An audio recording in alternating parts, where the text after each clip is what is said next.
நான் மனம் திறந்து சொல்றேன், இதுவரை சொல்ல நீங்க கேள்வி கேட்டுதான் சொல்றேன். 25 வருஷம் முடிசூடா மன்னனா ராயபுரத்தில் இருந்தேன். நான் தோல்வி என்பதே அறியாதவனா இருந்தேன். நான் யாரால தோத்தேன்? பிஜேபியால தான் தோத்தேன். தமிழ்நாடு முழுக்க பார்த்தீங்கன்னா 2019 சரி 2021 சரி நாங்க தோத்துது பிஜேபியால. ஆடிய ஆட்டம் என்ன, பேசிய வார்த்தை என்ன, தேடியது செல்வம் என்ன அப்படின்ற மாதிரி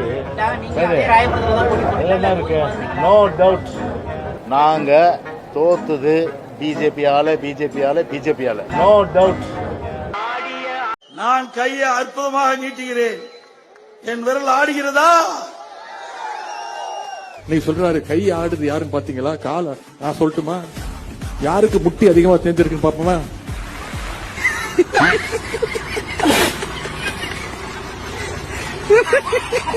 இப்படிலாம் பேசலாமா? இப்படிலாம் ஒரு தலைவர் பேசலாமா? நான் பேச மாட்டேன். ஆனா அவர் பேசினா நான் பதில் சொல்லுவேன்.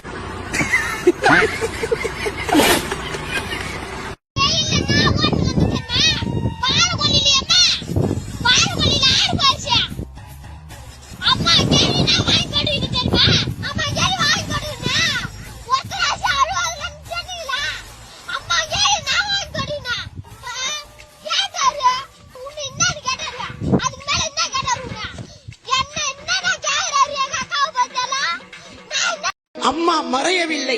அம்மாவின் ஆன்மா இதே மண்டபத்தில் அண்ணன் எடப்பாடியாரின் உருவத்திலே பார்த்து கொண்டிருக்கிறது.